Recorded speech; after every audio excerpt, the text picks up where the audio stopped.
Earl the Pearl, Mikey McNuggets. I can hear. We have fixed the audio issues from the Myles Garrett stream we did 3.5 minutes ago. The biggest news of the day in Cleveland. Myles Garrett re-signing with the Cleveland Browns on a record-setting extension worth $205 million, resetting all 9 quarterback markets. But before we did the Myles stream, Earl, we wanted to do a Cavs stream because the Cavs are on a 13-game win streak. They play the Milwaukee Bucks on ESPN tonight. Milwaukee's won 8 of their last 10 games. They did lose their most recent contest to the Orlando Magic. And despite the fact that they're on a 13-game win streak, you can say they're slumping a little bit. They are not playing their best basketball. They've erased fourth quarter deficits in each of their last 5 wins. And I figured, Earl, we talked about it on your radio show yesterday, which, by the way, if you missed the debut episode of Earl the Pearl and Spencer German on 92.3 The Fan in the mornings, I highly recommend go checking it out.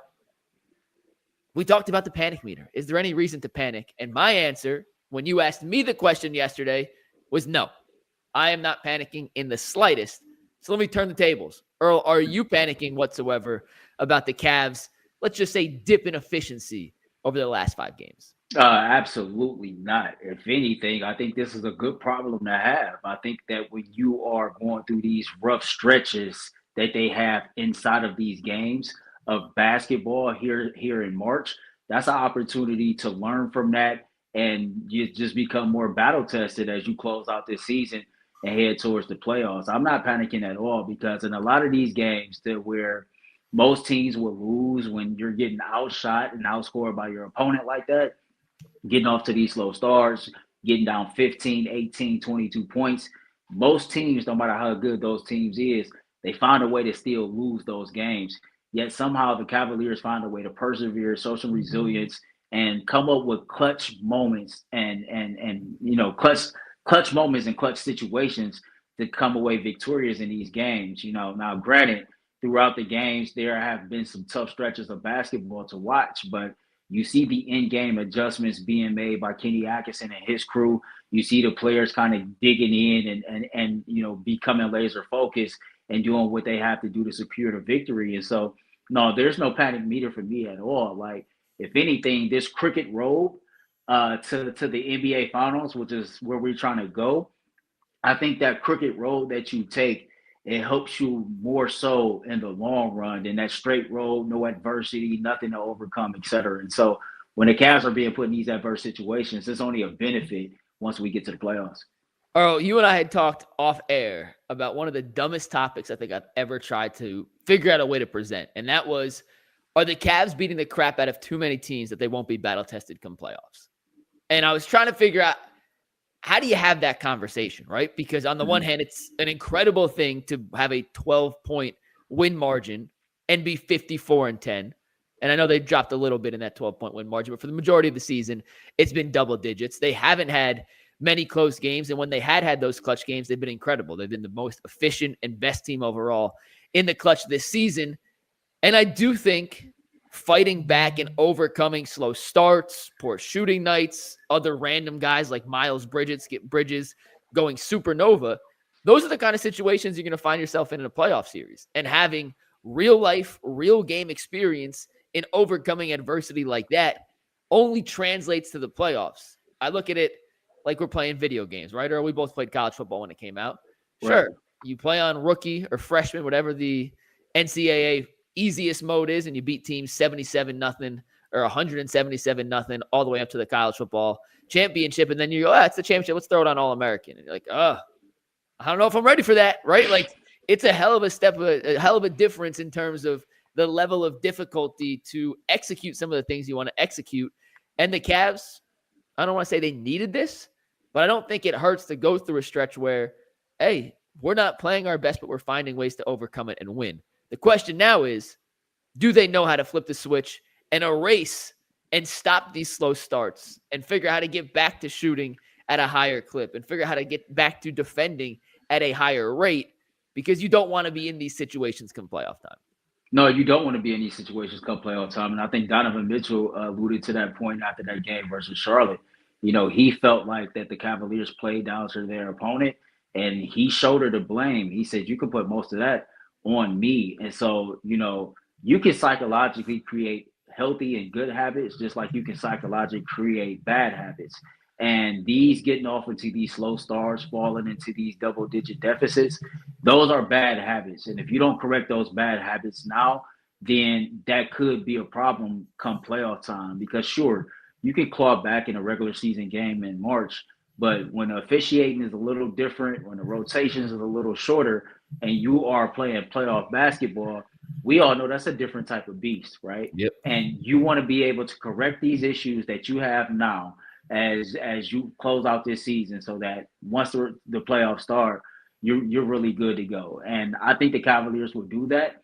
But Mike, I think another part of this that the fans got to realize is these other NBA teams, they're professionals as well.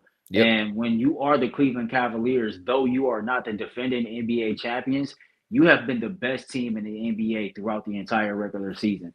So quite naturally, you are the hunted. And when you get young teams like the Portland Trail Blazers, young teams like the Charlotte Hornets, who have got some guys that got some talent, this is their opportunity to show what they can do on a big stage versus the best team in the NBA. So I think it's healthy that the Cavaliers is getting everybody's best shot, whether it be a team like Milwaukee, who we're going to play tonight, or a team like Charlotte, who we played the other day. Yeah, let's talk about this Milwaukee game tonight real quick before Earl. We rotate. We're going to do a rotating guest today. If you want to be part of today's stream, I put my email address in the comments. It's mlucas2@tegna.com. Send me an email. I'll send you the link to hop in. We're going to try to get 3 or 4 of you guys in here. We got Brandon Towers from the Lamb Podcast coming on here next as our first Shout out to Brandon, viewer guest. So if you want to hop on today's stream, shoot me an email. It's in the chat. I also tweeted it out. But the Milwaukee Bucks tonight, Earl, they have Giannis. They have Dame. They have Kyle Kuzma now. I don't think they have an answer for the Cavs offensively. I have no idea how, if you have your 2 best defenders be Andre Jackson Jr. and Kyle Kuzma on the perimeter. You obviously have Giannis and Brook Lopez down low. But on the perimeter, if those are the 2 guys that you are counting on to slow down this Cavaliers offensive juggernaut, I don't see how in a 7-game series that will prevail in Milwaukee's favor. Tonight, anything can happen. The Cavs can shoot poorly, whatever. It's 1 game as opposed to a 7-game series. But I've seen a lot of questions lately of, are we sleeping on Milwaukee? And I think the answer to that question is they have Giannis, so you can't be fully asleep. But I consider it more like nap time for the Cavs. I don't know how over a 7-game series they're getting enough stops to upset Cleveland. Yeah, man, you can't sleep on a team that got one of the top 3 or 4 best players in the entire world. But you can definitely take a little cat nap, right? Take a little power nap, get ready for the next situation that you have to go to. I think this game is going to be interesting, but I think this game is also going to be fun. The Cavaliers are coming off a game where you win by 1 point versus a team that you came in a 17-point favors against, right? Donovan Mitchell and Kenny Atkinson has alluded to time in and time out about the slow starts that this team is getting off to. And so what better way to right that wrong on national TV, on the road against Giannis, Dame, and company? I think that the matchup inside the matchup, Evan Mobley versus Giannis, I think that's going to be very, very entertaining to see. I can't wait to see how the lineups interchange. That closing lineup that we have become accustomed to seeing, that's going to be interesting. Milwaukee is playing great basketball. But the one thing about the Cavaliers that we have seen all season long is they get up for games against the best opponents in the NBA. And I think tonight will be no different. I'm expecting a much better game from Donovan Mitchell. I don't know, you probably got the stat on hand, but that might have been the first game this year that he didn't hit any of the 3-point shots that he took. I think my man was like 0 for 6 or something like that. I don't know, but I'm going to guess you're right. He's really efficient from 3 this year. Yeah, so I expect a bounce-back game from Spider. It'll be interesting to see, a bounce-back game as well from Ty Jerome. I thought Ty Jerome could have played a little bit better than what he did. But tonight's game is going to be fun.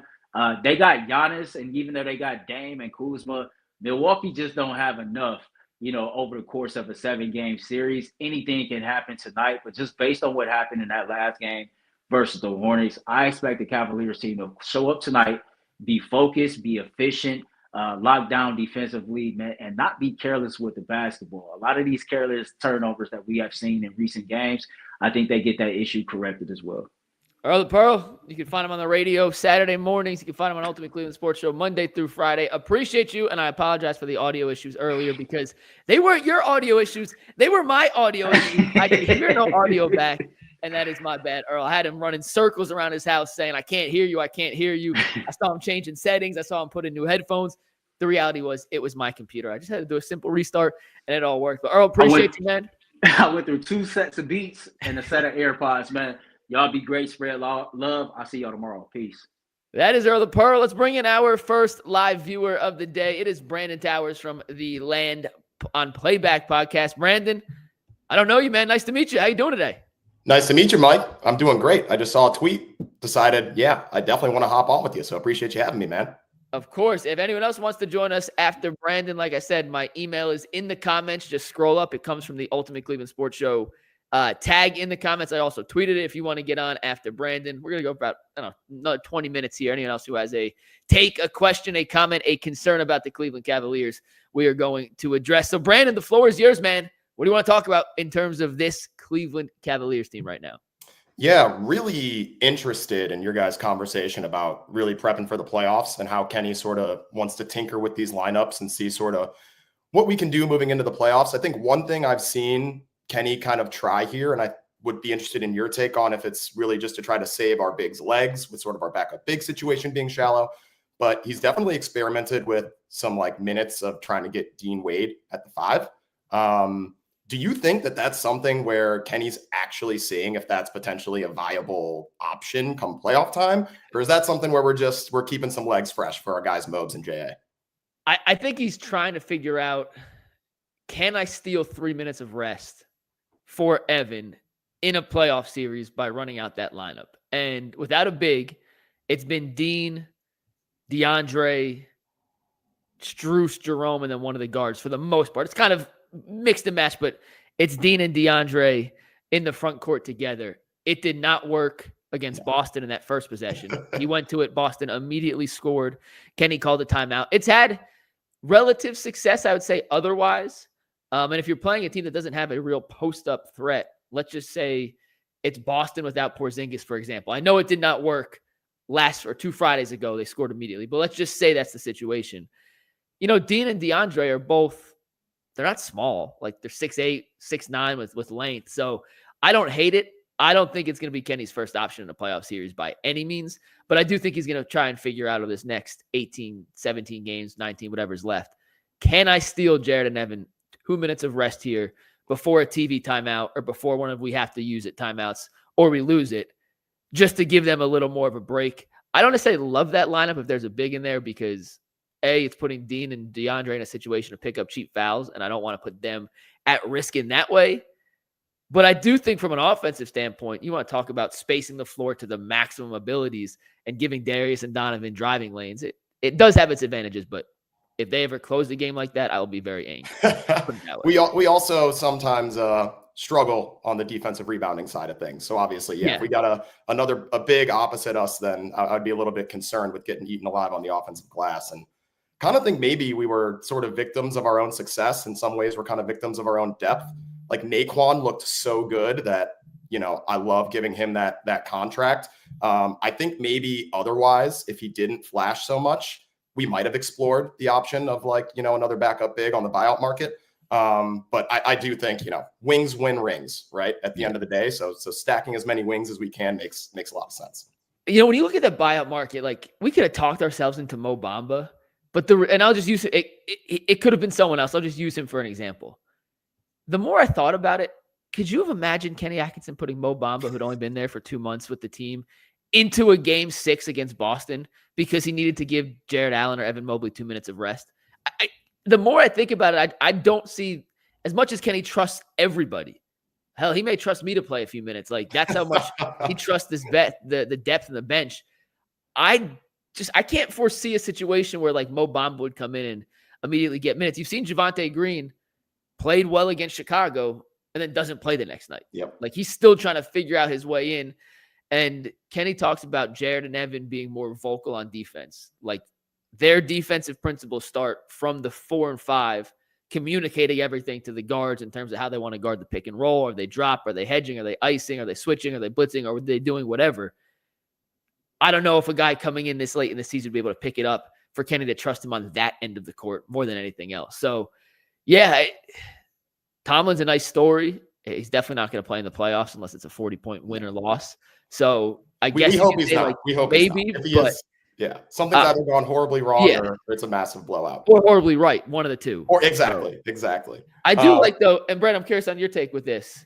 They've closed the games recently with Mobley and Hunter and Allen on the bench. And Chris Fedor wrote an article yesterday on Saturday. I always get my dates wrong, but on the 8th about Jarrett Allen accepting the fact that that may be the reality in certain games and how mature he is and how he's all about winning the team and his relationship with Kenny Atkinson from Brooklyn, allowing those two to be honest and open with each other and putting both of their feelings out on the table and trying to find a workable solution. I like the lineup in most matchups with Mobley at the 5 and Hunter at the 4, just because I think the spacing you get with Hunter over Allen is a much bigger gap than the defense you lose down low and the rim protection you lose down low when you swap out Allen for Hunter. So I've been a fan of experimenting with it, and I've liked how it's looked early. Are you seeing the same things with that? I don't want to call it new closing lineup because it's not going to always be that, but in this version of the Cavs closing lineup. Yeah, I'd love to see Kenny go to this because I think this is the closing lineup that you have to look to if you do get a Celtics matchup, or maybe if we go to the finals and we get an OKC matchup. Realistically, from a floor spacing standpoint, you got to play Mobley at the 5. I think that realistically has to be the move. So really no questions from me as far as like what that closing lineup should look like.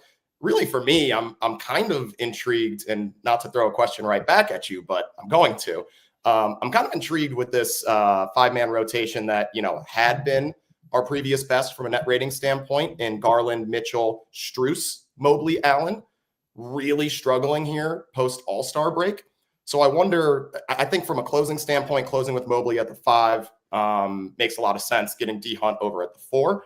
From a starting lineup standpoint, do you think maybe it would make sense to slide D Hunt into that 3 slot? I think maybe we stick with Strus at the 3 and just maybe work through this little 4 or 5 game slump. But what are your thoughts there? If it continues to not work, and I haven't done the number. I have no idea what the numbers are in this. If you take out the first quarter, I wonder what their net rating is in the rest of the 3, because they've gotten off to these slow starts, which has really tanked the overall net rating. So I don't know what it is. It's really bad. It's like I know the net rating. I rating. It's like minus 45 range. No, I know that for the game. I'm saying if you were just to take out for that the first quarter, what it would be. It hasn't been good enough, frankly. And if this continues, then yeah, I do think you have to make a change. The reason I like Strus with the starting 5 or with the core 4 to start games, and I've said this on UCSS, against Boston, Wade or Hunter has to be in the starting 5. Yep. I don't like Strus against Boston. Against any other team, I don't mind Strus. As of today, I reserve the right to change my opinion because it had been working, and I know it hasn't lately. So like I said, things can change. But the way Strus navigates off screens, especially with the both bigs, because there is less spacing with both bigs. Kenny's done a good job creating space that wasn't there last year with both bigs, but the floor is not as spaced when Allen and Mobley are on the court together as it is with Allen and or Mobley and a Hunter and a Wade to give more shooting. So the way Strus can navigate and create open looks off of those two, he's the best of the 3 options at the small forward, him, Wade, Hunter, at coming off pin downs, running off doubles, whether it's a floppy screen on the backside while Mitchell and Garland work on the strong. Like, he does a better job using those two to create space than Hunter or Wade does. And he's a really good off-ball cutter, which the 2 bigs are really good passers, and that's been a nice combination. So I've liked it. Up until this recent stretch, I thought it was crazy to suggest changing it unless it was Boston. I am certainly open to the idea now. I am certainly open to hearing ideas. I like Hunter coming off the bench, though. I like Hunter closing. I like him coming off the bench. And I think more than anything else, we saw it in that first Boston game when they're down 25 to 3 early. Yep. Hunter comes in with Jerome, and it just changes the energy instantly. And I love Dean, and I love Strus.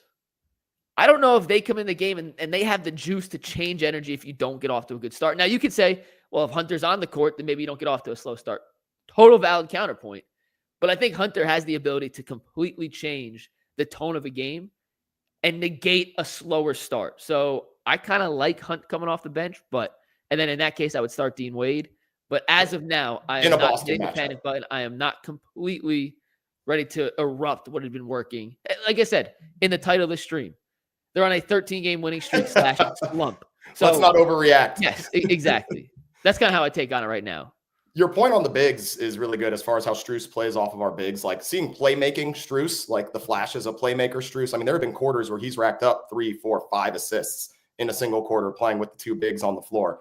And then also on our bigs, point you made earlier, I wanted to touch on their communication defensively. Mm-hmm. For me personally, I think one of the biggest storylines that I'm going to be watching as we head into the playoffs, and Kenny's mentioned this in a few, of his pressers on getting playoff ready, is Evan Mobley's growth in his role as a leader and even as a vocal leader on this team.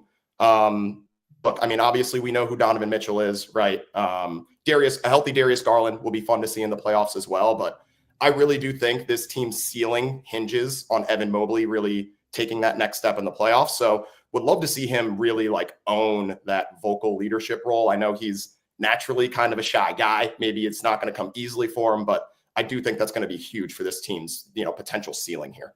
And he's taken steps, and it's a great point. And he's actually, I almost made the joke about it a couple of days ago or a week ago on UCSS. Like when he made that comment about him and Wemby potentially being the best players in the NBA in 5 years, the fact that you could audibly hear what he said, and I know this is going to sound stupid, but I'm being 100% genuine. The fact that you didn't have to boost the audio on your phone to the maximum level. And for anyone who cut that soundbite, you didn't have to raise the volume in the editing software to +12 just so it was audible, is a legitimate, tangible sign of growth from Evan Mobley. In the locker room, even last year, and you go back 2 years ago when they lost the Knicks in the playoffs, I swear to you, Brandon, if you weren't literally within 1.5 feet of Evan Mobley, you could not hear his answer to a press conference question. You could see his lips moving. Quiet as a church mouse. Could not hear him. And it was partly because he's just kind of a shyer guy. And there's nothing wrong with that. But to assert yourself on the court, I do think it is correlated to asserting yourself as a person. And you don't have to be the ultimate alpha to be assertive on the court. Evan will never be the same type A personality a LeBron James is. And there's nothing wrong with that. But the fact now when you talk to Evan, he speaks at a level that you can hear. And the fact that when someone asks him a question about what's your potential, and he doesn't whisper into the microphone, yeah, I can be as good as... No, he says it with his chest like, yeah, I think in 5 years it's going to be me and Wemby. He's not shouting it. He's not stamping it, but he's projecting. And those are the kind of things that we've seen in Evan Mobley this season that I think have elevated him from being a good player with a high ceiling to a really good player with a chance of reaching all NBA year in and year out status. And it is part confidence. He deserves a ton of credit for the internal development he made as a player. Kenny deserves a ton of credit, and the rest of his staff does, for unlocking the confidence in him. And Donovan and Darius and Jarrett and the other guys in that team for instilling within him the mindset of, if you mess up, it's okay. Attack. When you attack and you're aggressive, good things happen for us. You were going to make a mistake. None of us are perfect. But if you don't seize those opportunities, you are not going to open up our game. We are better when you are at your best. And it's been a really, really, really fun puzzle to see come together almost to perfection this year. It's been absolutely insane. And I just want to say to Cavs fans, don't take for granted our ability to see the growth of Evan Mobley. This has been I've been watching Cleveland sports for about 30 years now. This is one of the best player development sort of arcs that I can think of, right?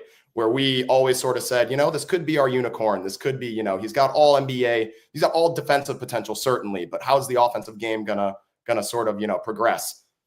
Let's soak it all in, folks. And sort of back to the title of this stream and us, maybe expectations are so high that we've lost a bit of the plot here. From a 30,000 foot view, sometimes we just got to stop and smell the roses, because it's been an absolute treat to watch this team play basketball and really to watch Evan Mobley develop.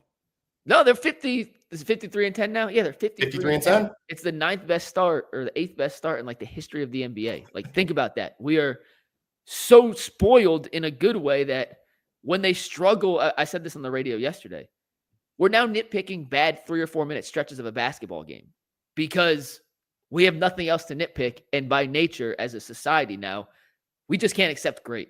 We have to find something that's not perfect and nitpick it. Speaking of not perfect, Brandon, no one else that seemed to chime in. So if you don't mind sticking around for a sec, I'm going to have you stick around for a sec. I'm here until you don't need me anymore, man. Perfect. I got one last thing to discuss, and this is not basketball related whatsoever. But Dan Gilbert has been on I don't want to call it a hot streak. I'm just going to call it a streak of giving out player nicknames of late. And we have to address the 3 most recent ones because I got takes here. Okay, perfect. We'll start with Evan Mobley, the predicament. We asked Evan about that after the game on Wednesday. He said, no, I don't like it. Then we told him Dan Gilbert was the one who was pushing it. And he goes, oh, it's Dan. He does sign my I don't know if I can say no to that. I still don't think we have found the right nickname for Evan Mobley. My guy, Spencer Davies, I saw put up the Sleek Freak. I don't hate that, but I don't love it. I haven't found a great nickname, but the predicament. I don't get it. Maybe I'm old and it's someone told me it's a TikTok thing that I don't understand. Fine, but I don't like it. Brandon, your thoughts on the predicament? Yeah, I also hate it. I think we're just old. Like I'm a millennial. I think. How old are you, Brandon? If you don't mind asking. I'm 32. I'm a millennial. So I'm 31. So yeah, we're same. I think we're just of an age that we don't get what these TikTok Zoomers are up to right now. I think it started with Jason Tatum, right? And then it just sort of evolved. Like then Cade became the paradox, Mobes became the predicament. It sort of like harkens back to when we were using nouns as player nicknames, but like they've just become so extra. So like we did have Allen Iverson as the answer, or Paul Pierce being the truth, or KG being the big ticket, right? But like, you know, these kids nowadays are getting out of control. Jalen Green, have you heard Jalen Green's nickname, Mike? No. It's the ad hominem fallacy. Jalen Green's nickname. No. Immediate reject. Immediate reject. So yeah, I think these TikTok kids are just going a little bit crazy. The more surprising part is that Dan Gilbert subscribes to TikTok culture, which I gotta say, I know. Hey, our owner's young at heart. Our owner's young at heart, staying in tune. So they beat the Heat on Wednesday night, and Donovan and Evan were coming to the podium, but they were in the locker room while we were waiting to talk to DeAndre Hunter. And while DeAndre Hunter's getting changed and getting ready to come talk to us, Donovan goes, what did Dan tweet? BJ, who's the head of Cavs PR, goes, what is this? And the tweet was, despite a great performance from the Automatopoeia, the predicament and the concept. The predicament and the concept have whatever. I forget the exact tweet. And Donovan's like, who's the Automatopoeia? And BJ goes, that's Bam. And he goes, who's the predicament? And the BJ's looking around. He's like, I think it's Evan, but I'm not sure. They go, who's the concept? BJ goes, I have no idea. So the concept's the next one. That's Max Strus we're going to get to. So, like, this isn't being run by the players for the record. Like, at least as of Wednesday night, Max Strus had no idea he had been given the nickname, the concept. Evan was sitting right next to Donovan when this happened. Had no idea at this point he was the predicament. None of them knew the Automatopoeia was Bam Adebayo. And we'll get to DeAndre Hunter last because we have to address that one. Absolutely. I just found out about that one as well. Well, if you haven't, stick around for 2 more minutes because that is an issue. We'll just put it that way. But the concept for Max Strus, I also hate it. I don't understand it. I don't get it. Dan Gilbert, if you keep pushing it, the Cavs social media is going to continue to push it. And eventually we're going to have asked Max Strus about it. And Max, I can tell you already, is going to say, what the F is that? So don't put me in that situation, Dan. Don't do it. I hate it. Okay. I hate it too. Our nickname on our channel for Strus is Dr. Strus, and we try and drop a rhyme every time. But I like Kenny calls try to keep it simpler than sort of what the TikTok generation has going on here. I also saw Don actually told Mobes that like you can't pick your own nickname. Well, I guess I picked mine, but you can't pick your own nickname. So he said that, and then Tom Withers was like, didn't you give yourself Spider-Man? He goes, well, that was different. I was a kid. So that was a very funny moment in the media. Okay, the DeAndre Hunter nickname, though. This was not unleashed on Wednesday when the predicament and the concept came up. This was unveiled on Friday after the win over Charlotte. And Dan Gilbert tweeted, the Predator. Just going to say, Dan, you could have your own feelings on a lot of different people. I am not sure any athlete in Cleveland should be dubbed the Predator right now. I'm just going to leave it at that. I'm sure we all know what we're talking about. You can decide. You can choose. We need the other ones. If we have to keep the predicament and the concept to lose the Predator, I am okay. Absolutely. But the Predator, no. Nope. Immediate no. I'll sign the petition. Done. Gladly. Okay. If I see James P says, come on now, Dan, don't like. I'm glad that some people aren't I haven't seen anyone like that. You know what I'm saying? No, I don't think anyone feels a little tone deaf from Dan. Maybe he was just overlooking it. Like, maybe it's his favorite movie. Maybe he's just a big Schwarzenegger fan, and he was sort of like tunnel vision on it. Everyone will understand exactly what I'm talking about. But I'm with you. I think if you read the room a little bit, we gotta kick that nickname to the curb real quick. Yeah, I can see in a vacuum Dan Gilbert being like long arms, crazy, like tall. I can kind of see what at least the initial thought was, but no, immediate no. And there are just people in the chat that have put the pieces together. You can find out what those were. I think we all know what it is. Say no more. The Predator. Yeah, you guys will get to 2 + 2 = 4 really quick here, I'm sure. Yeah. All right. We got 2 super chats here to wrap up today's show.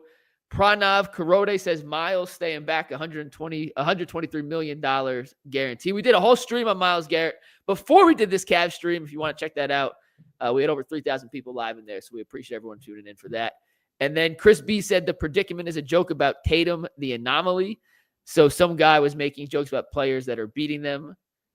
Okay, I guess I can kind of see that. But if you're making a nickname to clown someone else's nickname, it's like 2 wrongs don't make a right. Tatum shouldn't be the anomaly. No. Because you know what? He's not the only 6'8" guy in the league that can shoot, dribble, and pass. Like, he's not a unique one of one. So I don't like countering a nickname with a nickname. I also think the joke kind of got lost, and some people didn't know it was a joke. So now it's kind of like become a serious thing. I didn't know. Like hand up. I didn't know. I had no idea. So, yeah.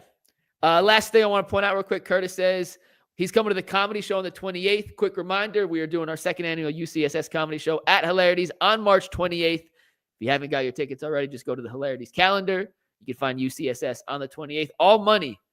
I don't make a single dollar off this. All money goes to the Boys and Girls Club in Northeast Ohio.